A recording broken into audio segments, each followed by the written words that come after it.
Hello दोस्तों। तो दोस्तों आज हम DSSB TGT नेचुरल साइंस के 2018 के पेपर के फिजिक्स के सॉल्यूशंस के साथ में वीडियो लेकर के आ गए हैं। लास्ट वीडियो में हमने बायोलॉजी के सॉल्यूशंस देखे थे सारे, इसमें फिजिक्स के सॉल्यूशंस देखेंगे। वीडियो को एंड तक देखिएगा क्योंकि डिस्क्रिप्शन में मैं जो PDF प्रोवाइड करूँगा उसकी जो की है, ठीक है, वो मैं आपको बताऊँगा वीडियो के लास्ट में। तो वीडियो को ज़रूर देखिए और हाँ, याद रखिए ये वीडियो इकलौता आपको YouTube पे मिलेगा जिसमें फिजिक्स के आपको सॉल्यूशंस मिलेंगे, ठीक है। बाकी आप कोई भी देख लीजिएगा वीडियो उठा करके, आपको फिजिक्स के सॉल्यूशंस नहीं मिलेंगे। क्वेश्चन 1 डिस्कस करते हैं। क्वेश्चन 1 9th लेवल का क्वेश्चन है। देखिए यहाँ पर एक ग्राफ दे रखा है, वेलोसिटी टाइम ग्राफ, ठीक है। और इस वेलोसिटी टाइम ग्राफ में आपसे डिस्प्लेसमेंट पूछा है 5 सेकेंड बाद, राइट। तो 5 सेकेंड बाद जब इसमें डिस्प्लेसमेंट आपसे पूछा है तो हम जानते हैं कि वेलोसिटी टाइम ग्राफ का जो एरिया होता है, ठीक है, वो क्या देता है, वो डिस्प्लेसमेंट देता है दोस्तों, ठीक है। तो इसका सॉल्यूशन देख लेते हैं। देखिए एरिया वेलोसिटी टाइम ग्राफ जो है आपको डिस्प्लेसमेंट देगा, तो आप देखेंगे कि ये ट्राइंगल, ठीक है, ये जो ट्राइंगल है ये प्लस ये ट्राइंगल, ठीक है, इन दोनों का एरिया प्लस ये आपका जो रेक्टेंगल है इसका एरिया, उसके बाद में ये नेगेटिव वेलोसिटी है यहाँ पर, तो इसको हम माइनस में लिखेंगे। तो आप देखेंगे कि ये वाली टर्म और ये वाली टर्म एक जैसी हैं, इनको कैंसिल कर देंगे तो ये आंसर आपका यहाँ से 2 आया और यहाँ से आया 1। टोटल डिस्प्लेसमेंट हुआ 3 मीटर्स का, राइट। चलिए नेक्स्ट क्वेश्चन की तरफ बढ़ते हैं। A machine gun fire 60 bullets per minute with a velocity of 700 metre per second, each bullet having the mass 50 gram. Power आपसे पूछी गई है। तो देखिएगा यहाँ पे वेलोसिटी 700 मीटर पर सेकंड है एक बुलेट की और नंबर ऑफ बुलेट है 60। तो यहाँ पर जो मास है बुलेट, और एक बुलेट का मास भी आपको गिवन है, ठीक है, 50 ग्राम। तो टोटल आप बुलेट्स का मास निकाल लेंगे, यह आ गया आपका 3 kg, ठीक है। तो टोटल बुलेट्स का मास है वो 3 kg आ गया। उसके बाद आप देखेंगे कि पावर का फॉर्मूला लगाएंगे W/T, जैसा कि आप जानते हैं। वर्क की जगह आप एनर्जी भी रख सकते हैं। एनर्जी कैसी रहेगी, काइनेटिक एनर्जी है, ठीक है। तो काइनेटिक एनर्जी का फॉर्मूला लगाया 1/2 mv²। m की जगह आपने 3 रखा, v² में 700 × 700 और नीचे टाइम दे रखा है आपको 60 सेकेंड। आप सॉल्व करेंगे तो यहाँ पर आपको आंसर मिल जाएगा। नेक्स्ट क्वेश्चन की तरफ बढ़ते हैं दोस्तों। A body of mass 2 kg is throne up vertically with kinetic energy of 500 joule. If acceleration due to gravity is 10 meter per second square, the height at which the kinetic energy of the body become half of its original value। मैं कहूँगा इस question को आप conservation of total energy के हिसाब से करें तो ज़्यादा इजीली हो जाएगा। बहुत सिंपल 2-3 स्टेप में ही हो जाएगा। देख सकते हैं आप सॉल्यूशन। इनिशियल काइनेटिक एनर्जी और पोटेंशियल एनर्जी जो है वो फाइनल काइनेटिक एनर्जी और पोटेंशियल एनर्जी के बराबर होती है by the conservation of total energy. हम जानते हैं वाली चीज़। जैसे ही आप उस बॉडी को थ्रो करेंगे ऊपर, तो इनिशियली उसके पास में जो मैक्सिमम काइनेटिक एनर्जी है उस पॉइंट ऑफ टाइम पर पोटेंशियल एनर्जी क्या है, 0 है। आप देखेंगे कि हमें वो हाइट पूछी गई है जहाँ पर वो काइनेटिक एनर्जी हाफ हो जाती है। तो इसका मतलब ये हुआ कि जब काइनेटिक एनर्जी आपकी हाफ हो गई तो वहाँ पर जो आपकी टोटल काइनेटिक एनर्जी थी इनिशियली, उसमें से आधी काइनेटिक एनर्जी पोटेंशियल एनर्जी में कन्वर्ट हो गई, जैसे हमने लिखा है mgh, राइट। तो 500 का हाफ क्या होगा, 250, राइट। तो 250 के बराबर हो गई mgh। तो यहाँ से आप सॉल्व कर लेंगे और आपका आंसर यहाँ पर इजीली आपको मिल जाएगा। चलिए नेक्स्ट हम स्टार्ट करते हैं।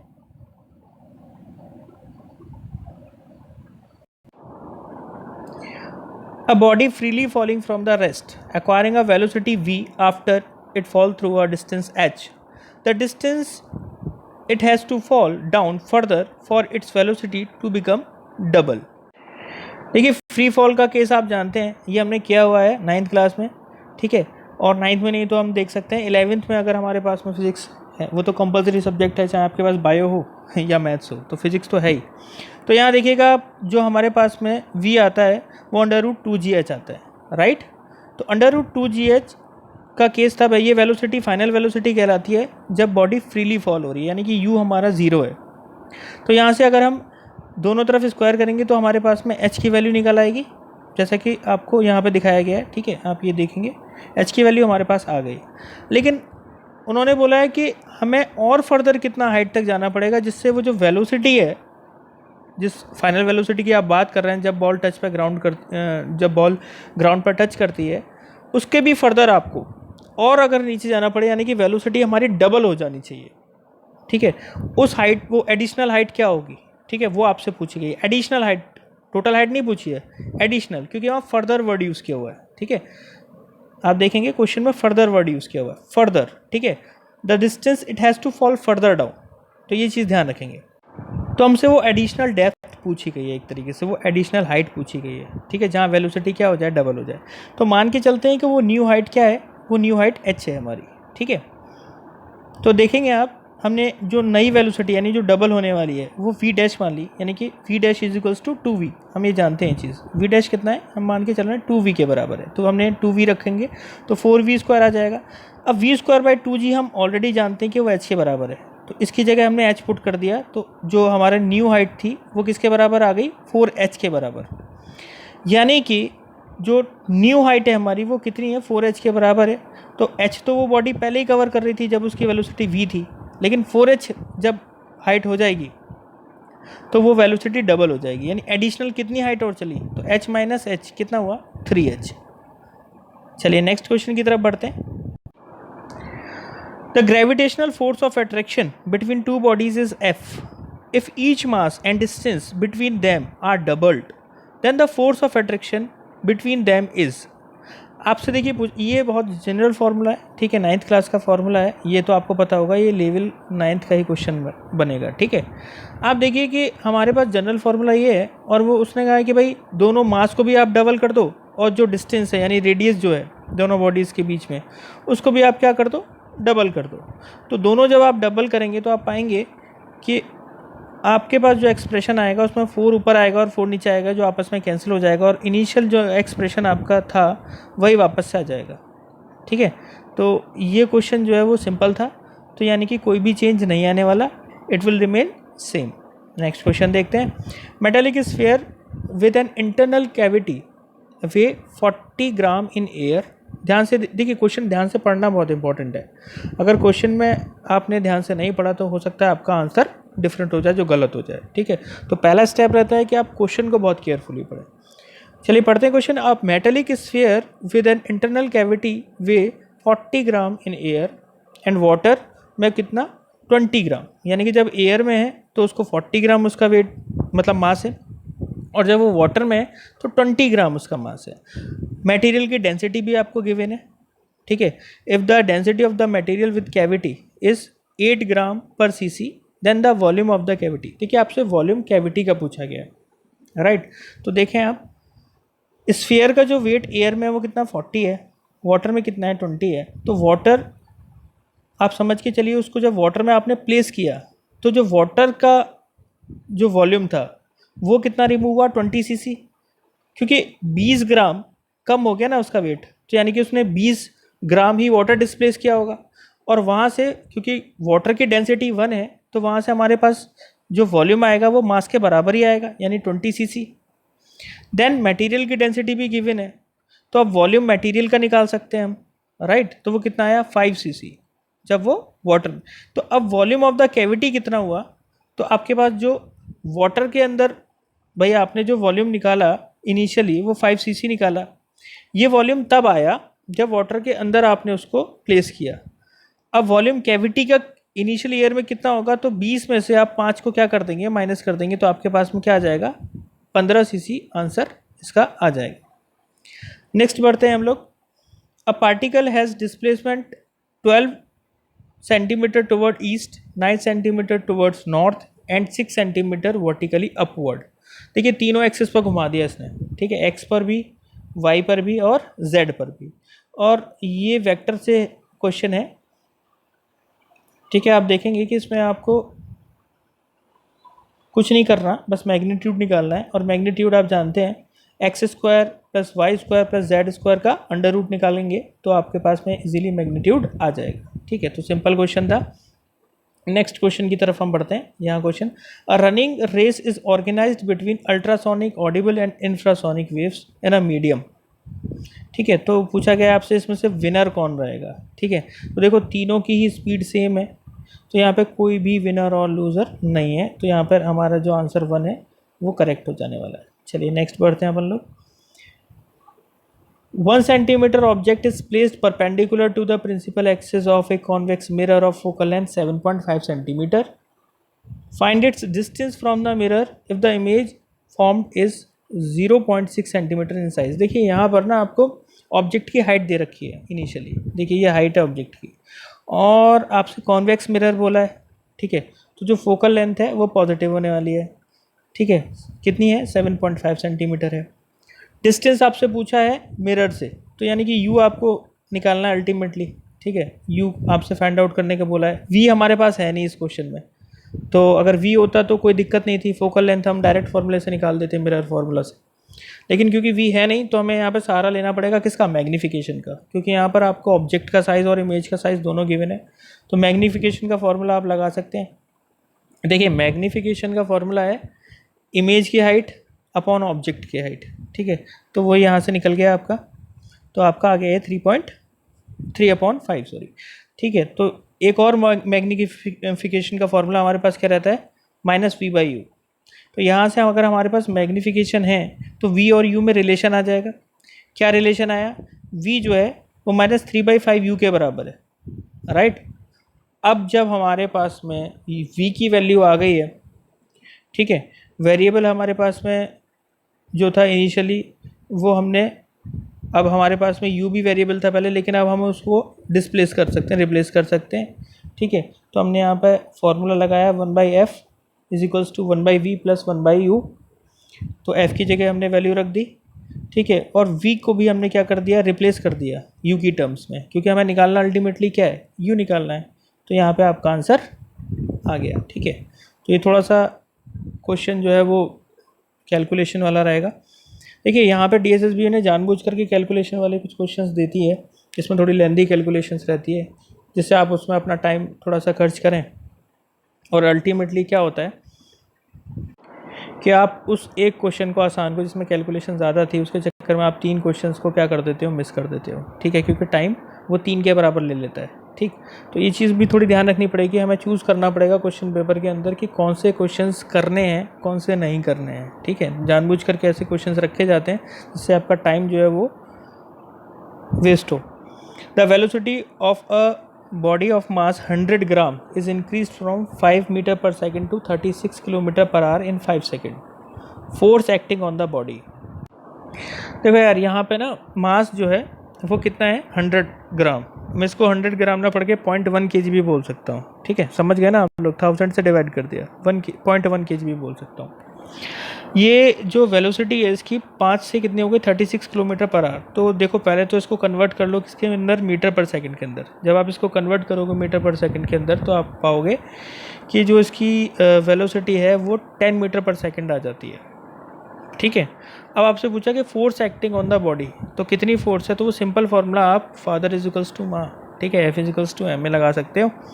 यहाँ पर आपको change in velocity by time लगा करके इजीली इसमें फाइंड आउट कर सकते हो। ठीक है, एक्सेलरेशन आपका यहाँ से आ गया और फोर्स का डायरेक्ट फार्मूला, तो सिंपल क्वेश्चन था। नेक्स्ट क्वेश्चन बढ़ते हैं। मास, ये है क्वेश्चन, देखिएगा। A mass of 4 kg moving at 3 metre per second collides with the mass of 6 kg moving with 2 metre per second but in opposite direction. ये चीज़ ज़रूर ये पढ़ लीजिएगा वरना गलत कर दोगे आप आंसर। ठीक है, तो देखो भाई यहाँ पे आप जानते हैं कि यहाँ law of conservation of momentum लगाओ, m1v1 plus m2v2 is equals to capital M1v1। ठीक है, तो आप देखो यहाँ पर हमें अल्टीमेटली तो उन दोनों का कॉम्बिनेशन देखना है ना, कंबाइंड मास की तो कंबाइंड मास और कंबाइंड वेलोसिटी हमने कैपिटल से लिख दिया। लेकिन यहाँ पर देखो आप कि जब आपने 4 kg की बॉडी को 3 से मल्टीप्लाई किया तो 12 आया, और यहाँ 6 kg की बॉडी को 2 से तो ये भी 12 आया, लेकिन दोनों अपोजिट डायरेक्शन में, इसलिए यहाँ क्या आ जाएगा, माइनस में, वेलोसिटी माइनस में आ जाएगी, उसकी डायरेक्शन अपोजिट है ना। तो 12 कैंसिल 12 कितना आ गया, 0 आ गया। तो इसका मतलब यहाँ पर कोई भी वेलोसिटी नहीं होगी। तो मोमेंटम भी इसका 0, तो 0 हमारा करेक्ट आंसर हो जाएगा। Next question 15, velocity time graph of a ball moving on surface of floor, ठीक है, शोन इन द फिगर। देखिए यहाँ पे फिर से एक आपको ग्राफ दे रखा है और ये वेलोसिटी टाइम ग्राफ है पहले वाली की तरह। वहाँ पर देखो हमने एरिया निकाल के डिस्प्लेसमेंट फाइंड आउट किया था, लेकिन यहाँ पर हमसे पूछा गया है फोर्स, ठीक है, और यहाँ पे भी आपको 100 ग्राम की बॉल दे रखी है। इसका मतलब ये भी कितना 0.1 kg मैं बोल सकता हूँ। तो यार सिंपल हो गया अभी, F इक्वल्स टू यही वाला फॉर्मूला लगा करके सेम चेंज इन वेलोसिटी निकालो। अब वेलोसिटी चेंज को आपको ग्राफ से देखना पड़ेगा, ग्राफ पढ़ना आना चाहिए। देखो 20 है, यहाँ 4 है, ठीक है, यहाँ 10 है, यहाँ 2 है। इसका मतलब टाइम में कितना डिफरेंस, 2 सेकंड का, और वेलोसिटी में कितना डिफरेंस, 10 सेकंड का। क्यों नहीं, 10/2, ये आ गया 5 मीटर पर सेकंड स्क्वायर। क्या आ गया, ये एसेलरेशन आ गया आपका। तो मास आपको गिवन है, एसेलरेशन आप रखोगे तो इजीली ये आंसर आपका सॉल्व हो जाएगा। बहुत सिंपल है, ये आएगा आंसर आपका 0.5 न्यूटन। नेक्स्ट क्वेश्चन देख लेते हैं। A man claps his hand in front of a wall and he hear an echo after 1.6 second, ठीक है। He walk 33 meter towards the wall and hear echo 1.4 second after clapping। Velocity आपको sound की बतानी है। देखो वैसे तो यार ये लर्न है सबको, है ना, जिन्होंने 11th में थोड़ा ध्यान से पढ़ा उनको पता होगी कि जो एयर की साउंड की वेलोसिटी है वो इन एयर ये रहती है, ठीक है, 330 मीटर पर सेकंड। लेकिन अगर फिर भी मान के चलिए आपको सॉल्व करना है, ठीक है, क्योंकि कई बार यहाँ पे वैल्यूज़ में मान लीजिए ये तो बहुत आपको 330 दे रखा है, यहाँ पे वैल्यूज़ क्लोज भी हो सकती थी, 331 हो सकती थी, 332 हो सकती थी, 329, 328। तो उस केस में ना आपको सॉल्व करना पड़ेगा। तो एक बार देख लेते हैं कि सॉल्व कैसे ही हुआ है। तो देखो ये मैंने फिगर बनाई है एक, यहाँ पर एक पर्सन है, अगर उसकी डिस्टेंस मान के चलिए वॉल से x है, ठीक है, क्योंकि वॉल से हमारी डिस्टेंस दी हुई नहीं है क्वेश्चन में, और टाइम तो दिया है हमें 1.6 है। तो हम जनरल फार्मूला जो है distance is equals to speed into time लगाएंगे, तो वहाँ पे हमें डिस्टेंस जो है वो डबल, क्योंकि इको एक बार ऐसे गई ना, एक बार इधर से आई, तो जो टोटल डिस्टेंस हुआ वो कितना हुआ 2x। हमने वेलोसिटी को माना c, यहाँ 2 वेरिएबल हैं x और c, ठीक है। अभी हमें एक वेरिएबल को यहाँ से हटाना पड़ेगा क्योंकि हमें वेलोसिटी जो है एयर की निकालनी है, यानी कि हमें c निकालना है, तो x को हमें रिमूव करना पड़ेगा। कैसे करते हैं वो देखो, ये 1 इक्वेशन बन गई। दूसरा केस क्या है कि वो 33 मीटर थोड़ा वॉल की तरफ चला, तो हम मान के चलें कि यहाँ से अगर वो थोड़ा आगे चला होगा तो उसकी जो ये वाली डिस्टेंस है वो कम हो गई, कितनी हो गई, x-33, ठीक है। तो उसका भी दुगना करेंगे क्योंकि इको कितने में 1.4 सेकंड में वापस पहुँच रही है। तो हमने क्या किया, इसको 2 लगाया, x-33, ये इक्वेशन एक और बना ली। अब यहाँ से देखो हमारे पास में 2x - 66 is equals to 6 into 1.4 हो गया, ठीक है। तो 1 से हमें पता लगा कि 2x की वैल्यू किसके बराबर है, 1.6 c के बराबर, वो लिख लिया हमने। बाकी ये सब हमने वैल्यू यहाँ रख दी और सिंपली हमने जो हमारा वेरिएबल x था उसको हटा करके c को निकाल लिया, ठीक है। सिंपल, जब मैथ में आप करते हो ना 10th में, वही है सिंपल लीनियर इक्वेशंस, ठीक है। नेक्स्ट,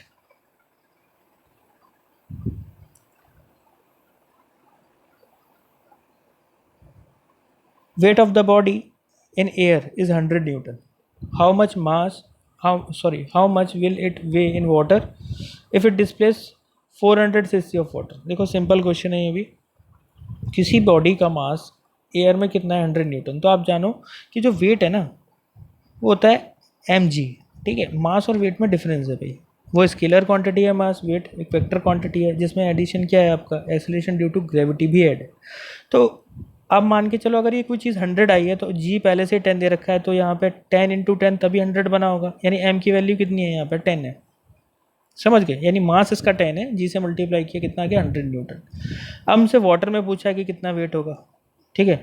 और यहाँ ध्यान रखना कि 400 cc ऑफ वाटर ये क्या कर रहा है, रिप्लेस कर रहा है। मैंने पिछले क्वेश्चन में आपको बताया कि वाटर की डेंसिटी 1 है, इसलिए जितना cc इसका वॉल्यूम दे रखा है उतना ही ग्राम में इसका मास भी होगा, यानी कि 400 ग्राम इसका मास होने वाला है, मास होने वाला है, वेट नहीं, मास होने वाला है। तो यहाँ पर आप देखेंगे 0.4 kg हो गया ना, ठीक।